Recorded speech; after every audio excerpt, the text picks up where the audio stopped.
शिव पुराण कथा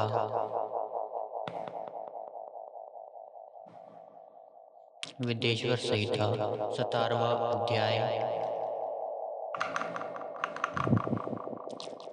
पाठ 23, जिसमें हम जानेंगे प्रणव का महात्म्य व शिवलोक के वैभव का वर्णन। ऋषि बोले, महामुनि, आप हमें प्रणव मंत्र का महत्व तथा शिव की भक्ति पूजा का विधान सुनाइए। प्रणव का महत्व।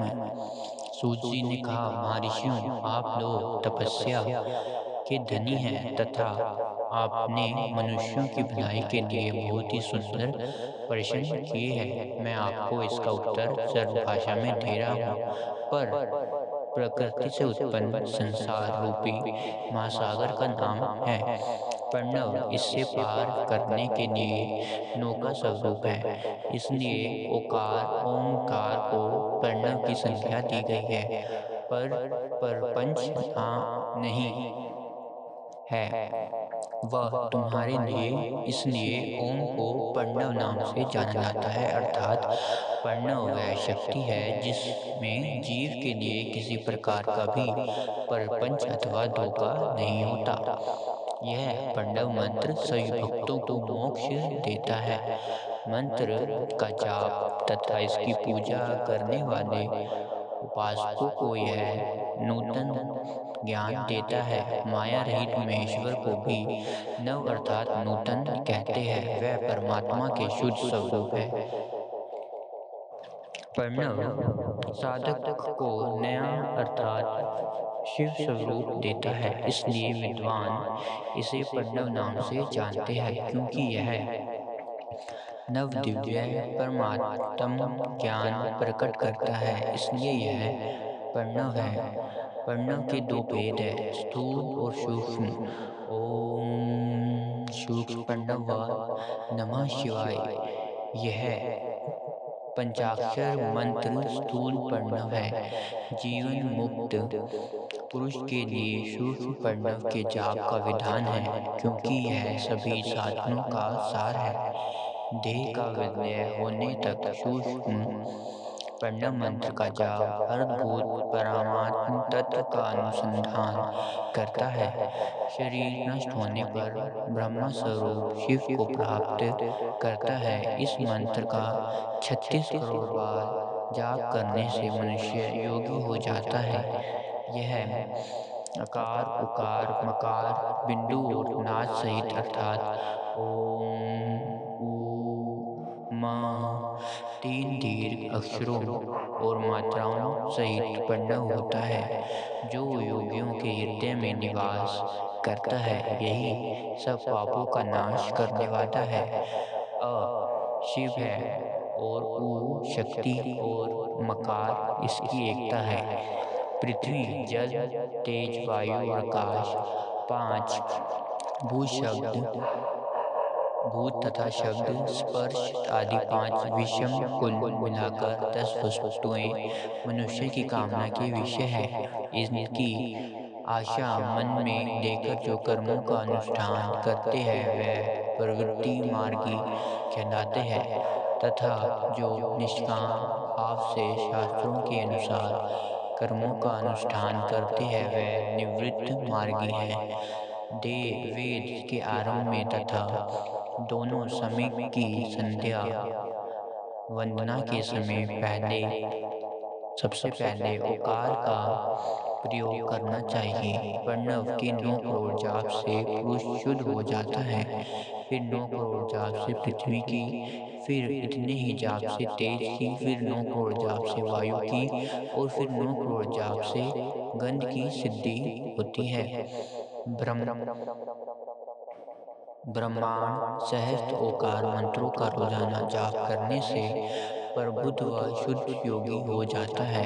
ब्राह्मण फिर जितेंद्रिय होकर 5 करोड़ का जाप करता है तथा शिवलोक को प्राप्त हो जाता है।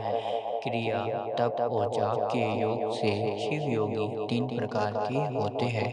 धन और वैभव से पूजा सामग्री एकत्र कर अंगों से नमस्कार आदि करते हुए इष्ट देव की प्राप्ति के लिए जो पूजा में लगा रहता है वह क्रिया योगी कहलाता है। पूजा में संलग्न रहकर जो परिमित भोजन करता है एवं ब्रह्मा इंद्रियों को जीत कर वश में कर लेता है उसे तप्यो योगी कहते हैं। सभी सद्गुणों से युक्त होकर सदा शुद्ध भाव से समस्त कार्य कर शांत हृदय से निरंतर जो जाप करता है वह जप योगी कहलाता है। जो मनुष्य 16 उपचारों से शिव योगी महात्माओं की पूजा करता है वह शुद्ध होकर मुक्ति को प्राप्त करता है। जप योग का वर्णन जानेंगे अब हम दोस्तों। ऋषियों, अब मैं तुमसे जप योग का वर्णन करता हूँ। सर्वप्रथम मनुष्य को अपने मन को शुद्ध कर पंचाक्षर मंत्र नमः शिवाय का जाप करना चाहिए। यह मंत्र संपूर्ण सिद्धियां प्रदान करता है। इस पंचाक्षर मंत्र के आरंभ में ओम का जाप करना चाहिए। गुरु के मुख से पंचाक्षर मंत्र का उपदेश पाकर कृष्ण पक्ष प्रतिपदा से लेकर चतुर्दशी तक साधक रोज एक बार परिमित भोजन करे, मौन रहे, इंद्रियों को वश में रखे, माता पिता की सेवा करे, नियम से 1 सहस्त्र पंचाक्षर मंत्र का जाप करे तभी उसका उपयोग शुद्ध होता है। भगवान शिव का निरंतर चिंतन करते हुए पंचाक्षर मंत्र का जाप 5 लाख करें। जब काल में शिव जी के कल्याणमय स्वरूप का ध्यान करें। ऐसा ध्यान करें कि भगवान शिव कमल के आसन पर बैठकर विराजमान है। उनका मस्तक गंगा जी और चंद्रमा की कला से सुशोभित है। उनकी बाईं ओर भगवती उमा विराजमान है। अनेक शिवगण वहां खड़े होकर उनकी अनुपम छवि को निहार रहे हैं। मन में सदाशिव का बारंबार स्मरण करते हुए सूर्यमंडल से पहले उनकी मानसिक पूजा करें। पूर्व की ओर मुख करे, पंचाक्षर मंत्र का जाप करे। उन दिनों साधक शुद्ध कर्म करे और अशुद्ध कर्मों से बचा रहे। जाप की समाप्ति के दिन कृष्ण पक्ष की चतुर्दशी को शुद्ध होकर शुद्ध हृदय से 12 सहस्त्र जाप करे। तत्पश्चात ईशान, तत्पुरुष, अघोर, वामदेव तथा अघोजात के प्रतीक स्वरूप 5 शिव भक्त ब्राह्मणों का वर्ण कर शिव का पूजन विधि पूर्वक कर होम प्रारंभ करें। विधि विधान से भूमि को शुद्ध कर वेदी पर अग्नि प्रज्वलित करें। गाय के घी से 1100 अथवा 1000 आहुतियाँ स्वयं दे या 108 आहुतियाँ ब्राह्मण से दिलाए। दक्षिणा के रूप में एक गाय अथवा बैल देना चाहिए। प्रतीक रूप 5 ब्राह्मणों के चरणों को धोए तथा उस जल से मस्तक को सींचे। ऐसे करने से अगणित तीर्थों में तत्काल स्नान का फल प्राप्त होता है। इसके उपरांत ब्राह्मणों को भरपूर भोजन कराकर देव ईश्वर शिव से प्रार्थना करे। फिर 5 लाख जाप करने से समस्त पापों का नाश हो जाता है। पुनः 5 लाख जाप करने पर भूतन से सत्यलोक तक 14 भुवनों पर अधिकार प्राप्त होता है। अब जानेंगे हम कर्म माया और ज्ञान माया का तात्पर्य। माँ का अर्थ है लक्ष्मी, उससे कर्म भोग प्राप्त होता है, इसलिए यह माया अथवा कर्म माया कहलाती है। इसी से ज्ञान भोग की प्राप्ति होती है, इसलिए उसे माया या ज्ञान माया भी कहा गया है। उपयुक्त सीमा से नीचे नश्वर भोग है और ऊपर नित्य भोग। नश्वर भोग में जीव सकाम कर्मों का अनुसरण करता है, हुआ विभिन्न योनियों व लोकों के चक्कर काटता है। बिंदु पूजा में तत्पर रहने वाले उपासक नीचे के लोकों में घूमते हैं। निष्काम भाव से शिवलिंग की पूजा करने वाले ऊपर के लोक में जाते हैं। नीचे कर्मलोक है और यहाँ संसारिक जीव रह रहे हैं। ऊपर ज्ञानलोक है जिसमें मुक्त पुरुष रहते हैं और आध्यात्मिक उपासना करते हैं। शिवलोक के वैभव का वर्णन। जो मनुष्य सत्य, अहिंसा से भगवान शिव की पूजा तत्पर रहता है, काल चक्र को पार कर जाते हैं। काल चक्रेश्वर की सीमा तक महेश्वर लोक है। उससे ऊपर वृषभ के आकार में धर्म की स्थिति है। उसके सत्य, सोच, अहिंसा और दयाचार पद है। वह साक्षात शिवलोक के द्वार पर खड़े हैं। क्षमा उनके सींग है, शम कान है। वह वेद ध्वनि रूपी शब्द से विभूषित है। भक्ति उनके नेत्र, विश्वास और बुद्धिमन है। क्रिया आदि धर्म रूपी वृषभ है जिस पर शिव अरुण होते हैं। ब्रह्मा, विष्णु और महेश की आयु को दिन कहते हैं। कारण स्वरूप ब्रह्मा के सत्य लोक पर्यटन 14 लोक स्थित हैं, जो 5 भौतिक गण से परे हैं। उनसे ऊपर कारण रूप विष्णु के 14 लोक हैं तथा इससे ऊपर कारण रूपी रुद्र के 28 लोकों की स्थिति है।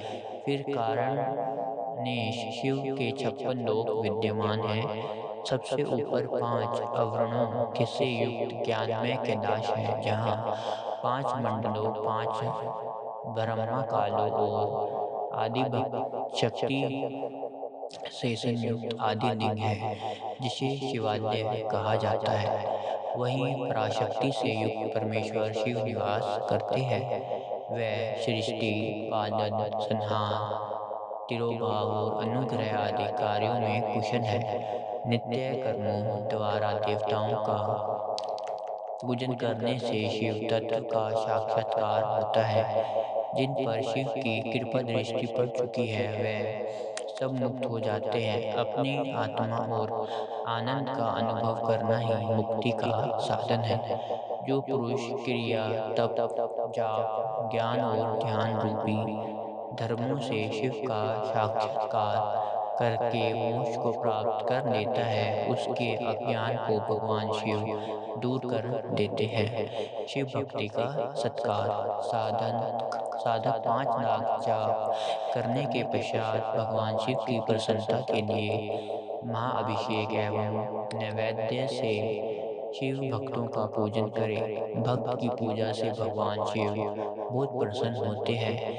शिव भक्त का शरीर शिव रूप ही है। जो शिव के भक्त है वह वेद की सारी क्रियाओं को जानते हैं।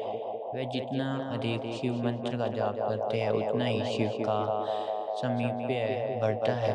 शिव भक्त स्त्री का रूप पार्वती देवी का है तथा मंत्रों का जाप करने से देवी का सान्निध्य प्राप्त हो जाता है। साधक स्वयं शिव स्वरूप होकर पराशक्ति अर्थात पार्वती का पूजन, शक्ति, पैर तथा लिंग का चित्र बनाकर तथा मिट्टी से इकट्ठी आकृति का निर्माण करके प्राण प्रतिष्ठा कर इसका पूजन करे। शिवलिंग को शिव मानकर अपने को शक्ति रूप समझकर शक्ति लिंग को देवी मानकर पूजन करे। शिव भक्त शिव मंत्र रूप होने के कारण शिव के स्वरूप है। जो 16 उपचारों से उनकी पूजा करता है उसे अभीष्ट फलों की प्राप्ति होती है। उपासना के उपरांत शिव भक्त की सेवा से विद्वानों पर शिवजी प्रसन्न होते हैं। 5, 10 या 100 सपनतीक शिव भक्तों को बुलाकर आदरपूर्वक भोजन कराए। शिव भावना रखते हुए निष्कपट पूजा करने से भूतल पर फिर जन्म नहीं मिलता। आगे हम देखेंगे 18वां अध्याय, जिसमें हम पढ़ेंगे बंधन और मोक्ष का विवेचन, शिव के भस्म धारण का रहस्य। दोस्तों मिलते हैं अगली वीडियो में, तब तक के लिए बने रहिए हमारे साथ। गरुड़ वाच यूट्यूब चैनल, और अगर आप फेसबुक पे देख रहे हैं तो हमारे पेज को लाइक करें और फॉलो करें, और भगवान शिव के भक्तों से और उनके जो कथाएं हैं उनसे जुड़े।